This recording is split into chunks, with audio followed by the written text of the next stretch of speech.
Welcome to Take the Lead Radio with Dr. Diane Hamilton, where she interviews some of the most successful leaders, entrepreneurs, authors, speakers, and other individuals who will inspire you to take the lead in your career and personal life. And now, here is Dr. Diane Hamilton.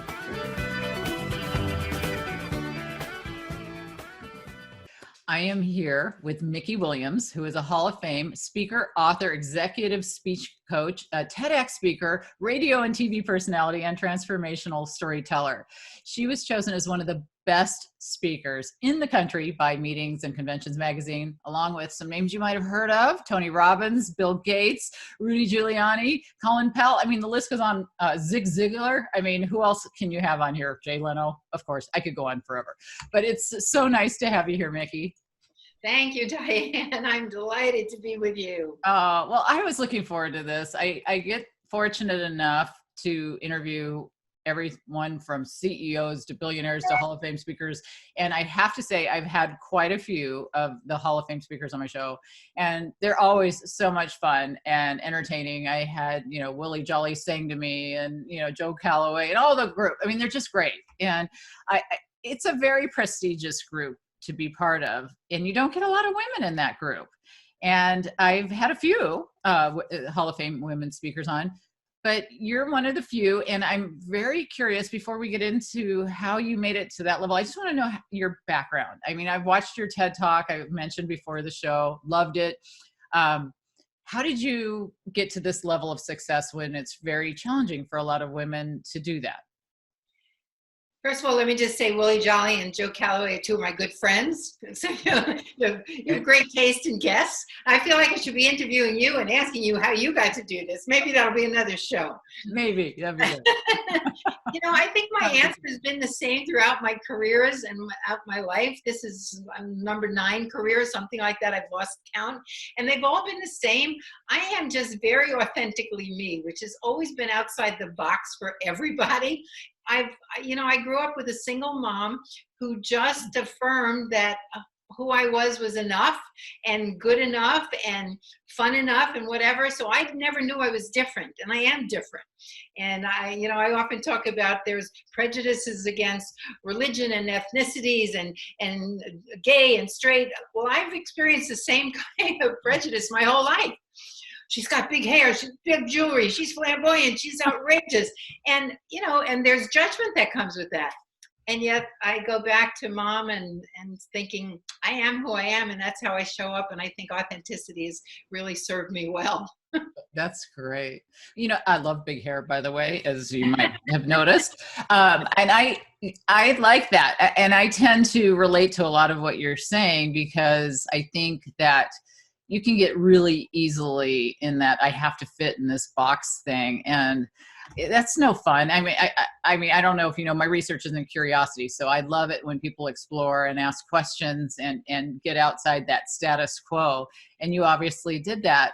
I've watched a lot of TED Talks. I've interviewed more than 1,000 people on my show, and you've got to imagine a lot of people have had a lot of TED Talks who've been on, and so recently when I watched yours, I'm like, okay, another TED Talk. And and I got goosebumps. I did. It was so impactful. The way you speak, no wonder you're a Hall of Fame speaker. I mean, it's just, and I'm not doing this. I don't do this with all my speakers and make a big deal out of people. I really found it moving the way you spoke. I mean, you obviously had a very serious story that you had to tell.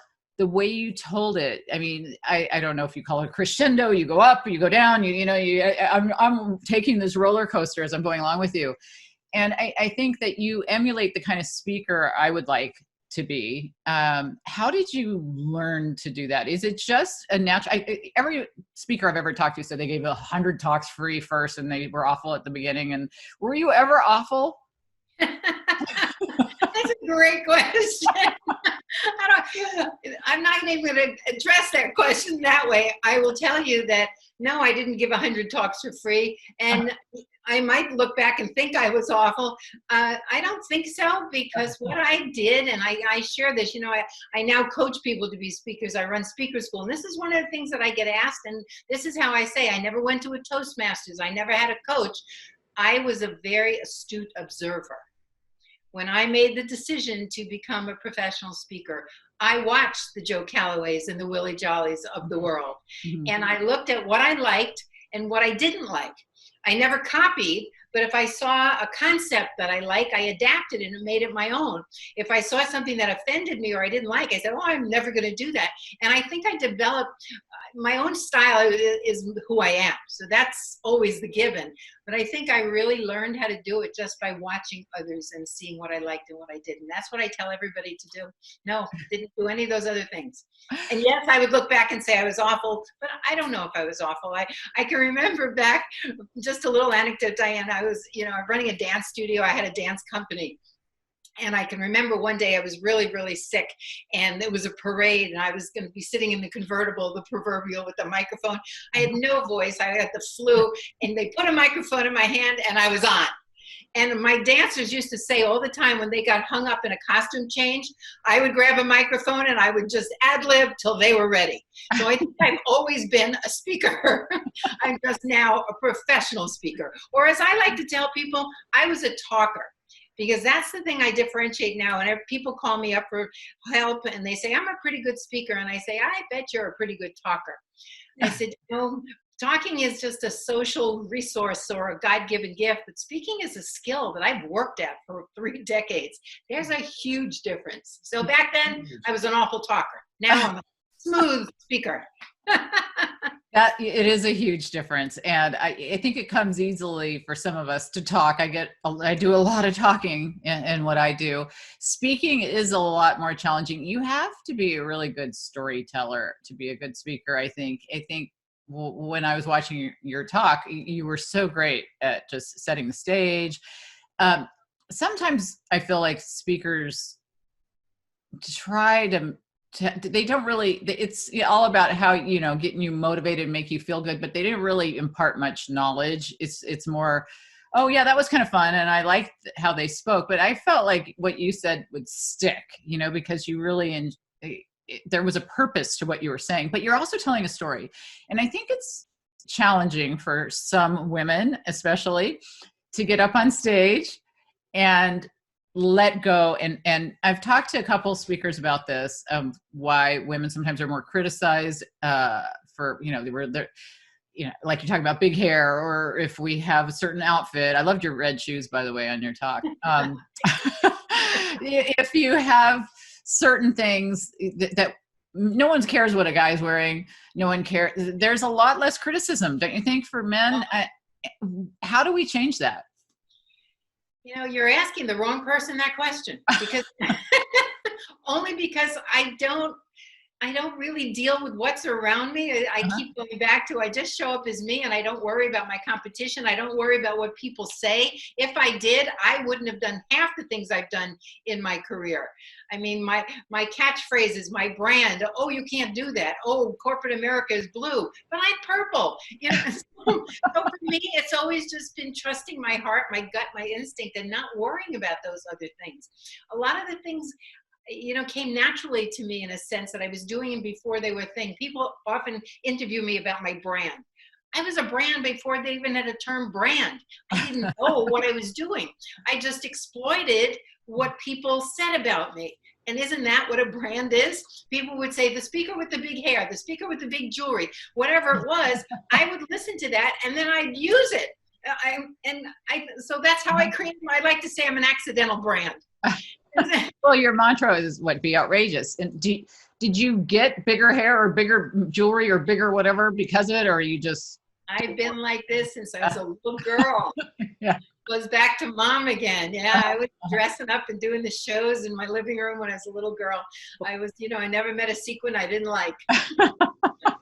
I totally get it. I'm the same way when it comes to a lot of that. And it's funny because I love to dance as well. I'm curious what kind of dance. I wasn't great at ballet because the plies, my knees would crack, and I was much more of a tap dancer. What kind of dance were you into? Well, I dreamt of becoming a ballet dancer. I started as a ballet dancer when I was 4 and all the way up through on point and everything. And then, as they say, my body took a different shape. Yeah. I didn't have the long arms and the long neck. All of a sudden I was curvier. So I segued over to jazz and tap, and, the the rest is kind of history. I did nightclub dancing, I did Broadway type dancing, then choreography, and then training dancers. Same thing, same pattern. I think just all the training I did with dance, or just the sales jobs I've had, or taking improv classes, all that stuff can really let you loosen up, I think. Oh, absolutely. What kind of training have you had in terms of any theater or improv or any of that? Or do you stand-up comedian? Did you do any of that or not? I'm only laughing because one time on one of my evaluation forms, somebody wrote, she should do stand-up comedy. So I looked at that and I went, okay, why not?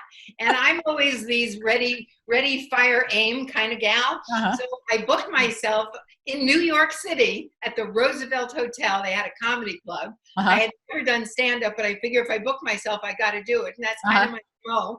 And so I did, and I hated it. Now, here's why I hated it and why I love speaking. Because as you said, in speaking, you can make a difference. You can make a difference in people's lives and in people's businesses. Mm-hmm. And I guess that's part of my core values. And I love doing that. In stand-up comedy, you're getting applause, but it's vacuous. I mean, I'm sure I'm insulting every comedian that's out there. When I say it's vacuous, I mean, it's in the moment. You get a great laugh, you get applause. And I don't know if you've changed anybody's life or made a difference in their anything about them. So for me, I realized after doing it one time, I can be funny, but I can be a humorist, not a comedian. And a humorist is part of being a professional speaker. So that's what I do. I met Irma Bombeck a long time ago, and she always inspired me. I don't know if you've read her. Oh, love her. I love her. Yes.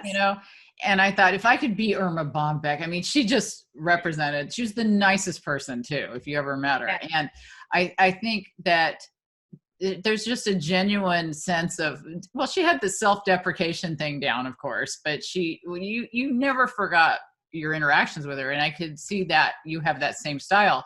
I'm curious if anyone inspired you. Was the Irma Bombecks or the Ellens, or what speakers out there have inspired you, maybe from the female and the male perspective? I do get asked that, and there's no one. I think it probably goes back to I'm such a conglomeration of everybody I've ever watched who I've liked and about. I mean, I remember my very first convention seeing a guy from Disney. I don't know his name, but I remember him holding up pictures of his family and telling a story about it. And that stayed with me, the family picture, the story. And I realized I was attracted more to storytellers than I were just to people who are spewing out facts. And that's probably why that's my main thing today, is teaching people how to tell impactful stories. So I don't know if there's any one person that comes to mind. I'm just inspired by so many. The storytelling thing is a real art, and that's very challenging for a lot of people. And I think that's hard for me. And I really got inspired. Your story was a very sad story. You lost your husband very young age, and to have something like that, that's such an impactful story. But a lot of us haven't had that adversity so much. I recently was asked to speak to a group about how I overcame adversity. I'm trying to think of something that was so bad that I could really make an impact. I mean, I've been fortunate. I haven't had horrible things happen. If you haven't had those types of stories, what do you tell people when you're helping them come up with impactful things? Does it have to be adversity? Can it be just anything? I mean, how do you get a good story?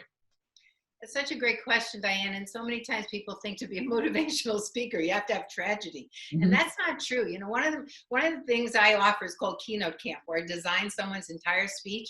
I'm going to make a big, bold, audacious statement, because I do, that there's nobody that I have met that I have not been able to ask the right questions to bring out the adversity in their lives, because nobody gets through this thing called life without adversity. And it just shows up in different ways. It shows up as regret. It shows up as disappointed. It shows up as what we think of failure. And all of those are heartwarming, heartfelt stories. And, my mantra in my storytelling is real learning takes place heart to heart, not head to head.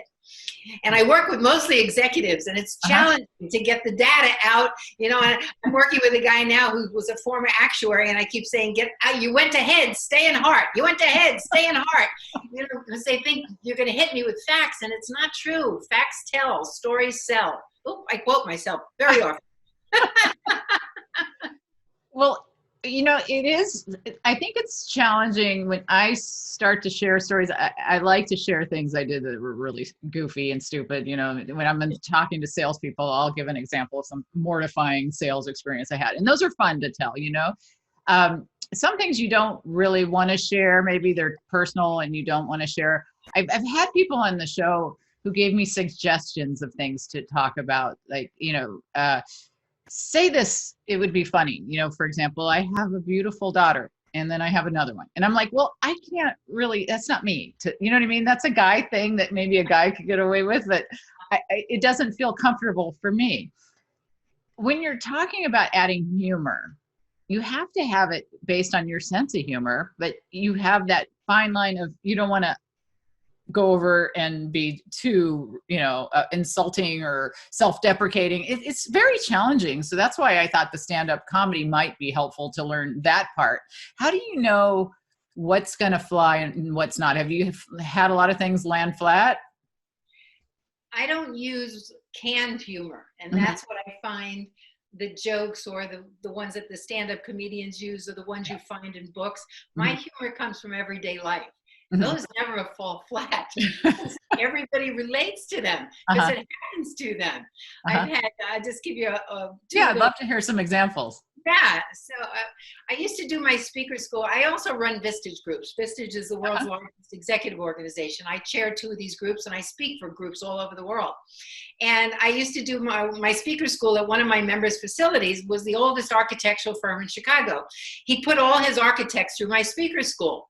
And at one particular morning, we were talking about how to use self-deprecating humor, because it's the best kind. When you don't take yourself too seriously, you're not apologizing for your weight or your skin color, your hair. You're just taking yourself lightly. So I kept talking about how to use self-deprecating humor. We took a break, and I had, at that time, one of his architects, Peter, who was from Poland, in my session. And Polish was his first language. Well, on the break, Dave, who was my Vistage member, sees Peter walking through the halls of the architectural firm. And he says, Peter, how are you enjoying Mikki's speaker school? And Peter says, oh, it's good, very, very good. And Dave says, well, tell me one thing you've learned so far. And Peter says, I learned how to use self-deprecating humor. That's great. That is so funny. I tell that story as part of humor. Who wouldn't laugh at that? It's just one of your natural things. I had another shorter one.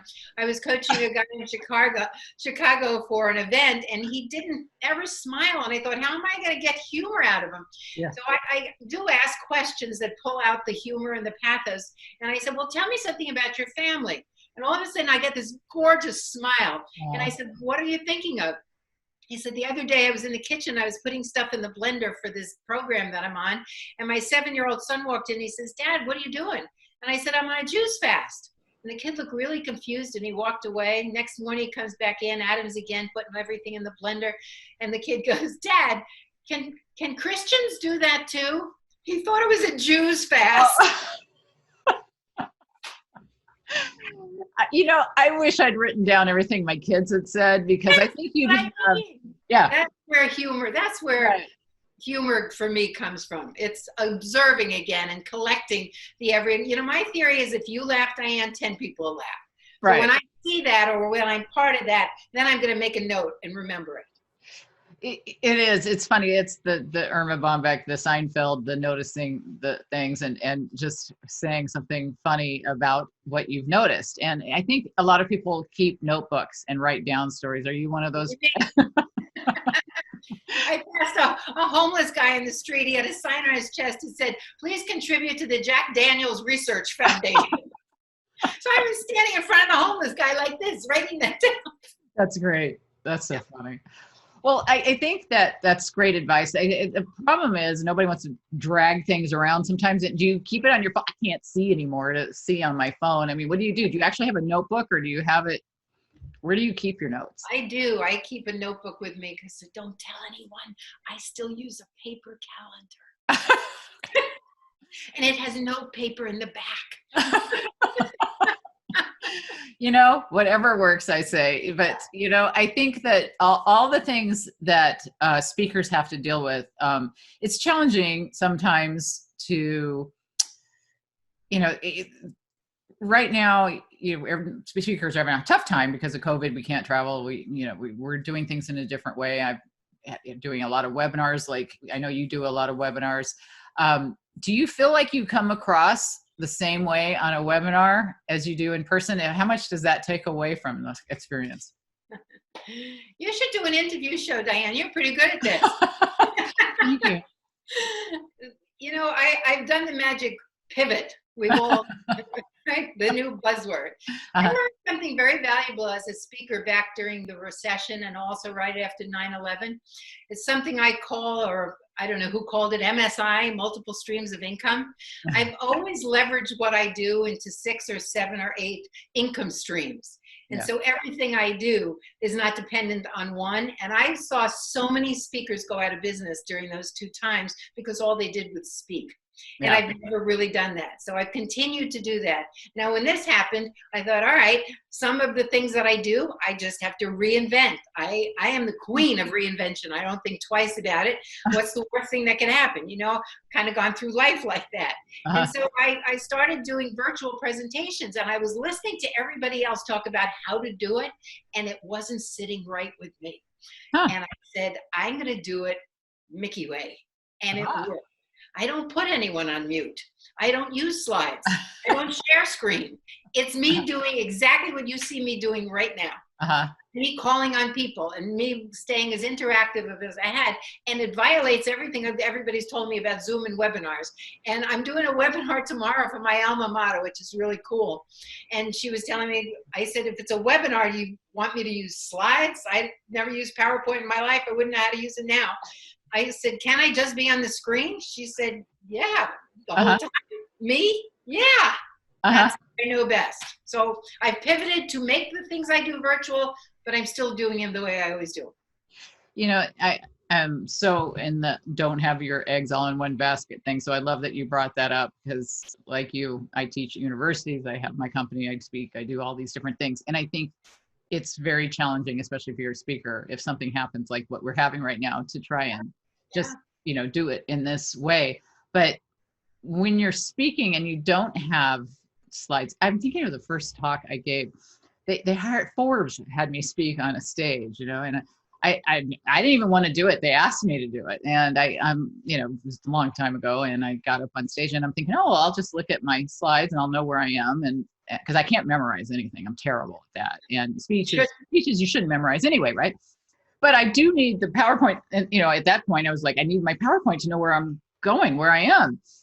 And it was a huge screen behind me only. There was no other anything, and there's just bright lights on my face.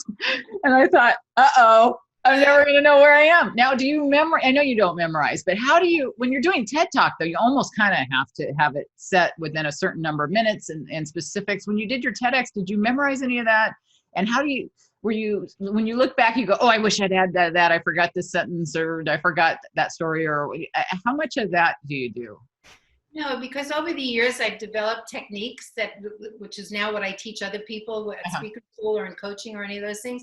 I have a structure for a speech, and I have a technique for remembering things. So I don't ever want people to memorize. I want them to tell stories that sound conversational all the time. And I teach them how to do that through a keyword technique. I teach them how to create the speech so there's never any winging it. The only thing they may have to memorize is the quote that we put in somewhere. But basically it flows through the structure I've created and the keyword technique. So it's always, I've done some of the same stories, Diane, probably thousands of times. Nobody's ever said it sounds canned. The ones you heard, I've done them over and over and over, because every time I tell it, they're not memorized. You know, I have another phrase that I teach people: relive, don't retell. Yeah, that's a great advice, but you know, sometimes they take different amounts of time to tell, you know, and I noticed for a lot of speakers, they want you to speak 45 minutes or an hour or a half hour or whatever the time frame is. And if you stick to a certain, you know, structure, you're kind of within that time frame. But sometimes you speak faster, sometimes you left out something, sometimes do you have like Well, I mean, I've got 5 minutes left. I got this extra filler story. Do you have little techniques like that to fill time, or do you usually go over, or no one cares if you go over because you're so No, good? I never go over. Professionals don't go over unless you might ask permission. Do I have an extra 5 minutes? Uh-huh. No, so you stick to your time. And of course I have those in my toolbox because I've been doing this for so long. Yeah. But basically, if they give me a time frame, I know how long all my stories are. So Yeah. I'll pick the stories that fit into that time frame rather than cut a story. I won't cut a story because the stories are good intact. What I will do is choose to use different stories for different programs to honor the time frame that they gave me. And at the end, some people say, don't do the Q&A until you've, at one point it's better, it's more impactful if you end with this instead of the Q&A. Some people say end with Q&A. Where do you put the Q&A? Absolutely never end with Q&A. Okay. Have a fabulous ending, and then you open for Q&A. Uh-huh. Right. It goes back to when you were talking about stories, and some people talk longer than other people and everything. One of the things that, I'm sure other coaches would do too, I can only speak for myself, I call it cutting the fat. I call it crystallizing. I want you to hang on every single word I say in a story. I don't want you to leave for 2 seconds to think you got to pick your kid up at school or your clothes at the dry cleaner. That means I got to get rid of all the fluff that doesn't move the story forward so that you're literally hinging on every word. And that's what it takes, a professional to be able to help someone to do that. Your average great storyteller, just because they're a good storyteller, they haven't learned the craft. And it's a craft. Just like, I can play tennis, doesn't mean I'm good at it. Well, just because you talk doesn't mean you're good at speaking. So it's a craft that you help people understand the techniques, and they eventually develop it and they get good at it or better. But to get good at it, sometimes you get some critiquing. And how have you ever been criticized or had somebody say something that just kind of hurt a little bit? I often tell people this, and this is a standard joke within professional speaking. You get 500 people who think you walk on water, and you focus on the one idiot who doesn't like what you're wearing for the day. For me, when I look at evaluations, because I still ask for them, I want feedback, and I'm a work in progress till the day I die, so I always want feedback. I look for a commonality. If I see the same thing said over and over and over and over again, she spoke too fast, something like that, I'd pay attention to it. But what I call the one-offs, no. Or I'll get someone in a speech who will say something, well, I disagree with you. And I'll say, there's an outlier in every bunch. And, and that's okay. Yeah. You don't have to agree with me. You have the right to be wrong. Well, I really think that what you do is really fascinating in terms of getting the stories in such a way that people can relate to. I mean, to be listed with that group, I said at the beginning, the Bill Gates and all that, that's got to just blow your mind that this is where you are. Because you started talking about how you were a mother and you were home with your family and you had to just find a career, and you really went above and beyond in that respect. Do you see yourself doing this indefinitely? Do you ever you say you reinvent yourself? And I actually do that a lot as well. What is the next reinvention, or is this just your best invention and you like this the best? When everybody asks me that question, and I often get it, they'll say, which of your 9 careers do you like the most? I always say the one I'm in. Because I never know what's next. I'm still creating me. I'm still reinventing, and circumstances sometimes dictate that, as this pandemic did. Who knew I'd be doing all these running my Vistage virtual meetings, speaking virtually, living on Zoom? Who knew? So sometimes circumstances dictate, as what happened in my early life. Circumstances, being a 29-year-old widow with a 2-year-old child and no money and no job, circumstances kind of dictated what I did with my life in some ways. And then along the path, there were choices, and other times there was rise to the occasion type of thing. So the future, who knows? I mean, it's a new phase of life, and I'm looking forward to it.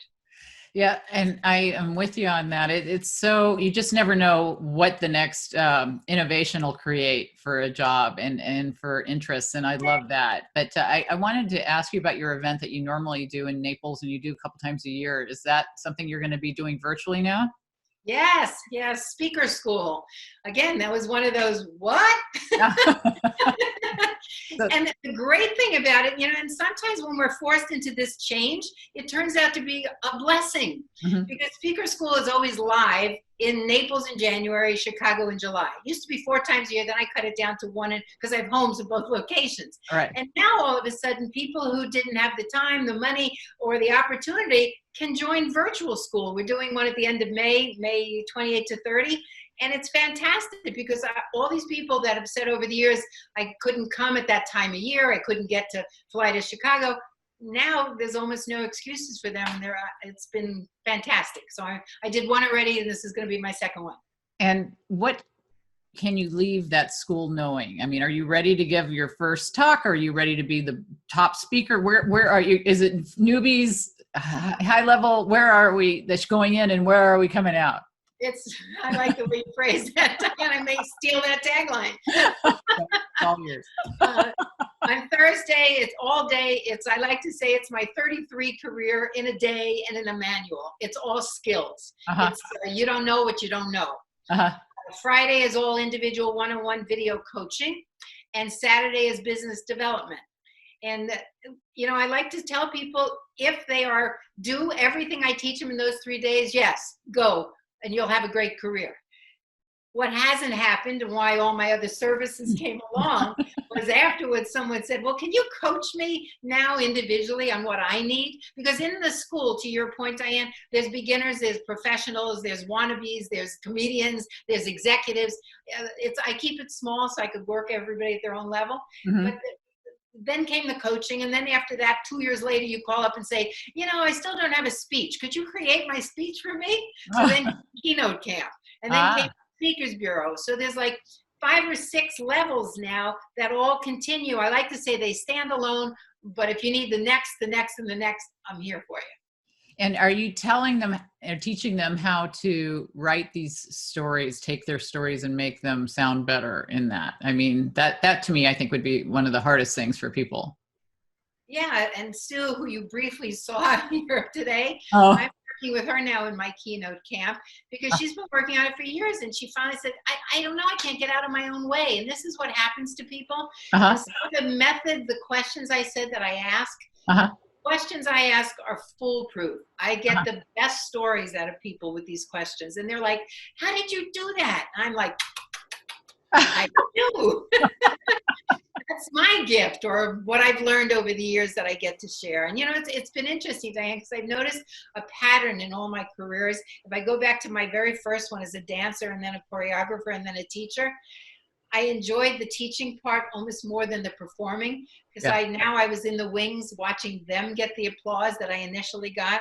And I'm finding almost every career, and now full circle to speaking, I still speak, but I'm loving that I'm coaching people to their goals, and I get to sit back and rejoice in their joy and their fame and their achievements. And it's kind of cool. I love it. I bet. Well, this is awesome. And I'm so glad we were able to talk about, everything that you're doing to help all these speakers, because I think it's such a challenging profession, and you make it look easy when I know it's not. And I think a lot of people would want to know more about how they can get better. So do you have websites or something you could share for how they could follow you if they want to know more? I just go to MikkiWilliams.com, MIKKI Williams, and be prepared for a whoa. Hey, it used to play, "Oh, Mikki, you're so fine," which really knocked people out when they put it on in their office. It doesn't play that anymore, but it's still very me. So I will tell you that. Yeah. And you can email me from there, and it has all my services on there too. Oh, Mikki, thanks so much for being on the show. This was so much fun. I knew it would be. It was, and I feel like it's over already. Oh no! I know. We'll have to do it again. We will, Diane. Thank you so much. You're a great interviewer. This was a lot of fun. It was fun. Thank you. And we will be back right after this message.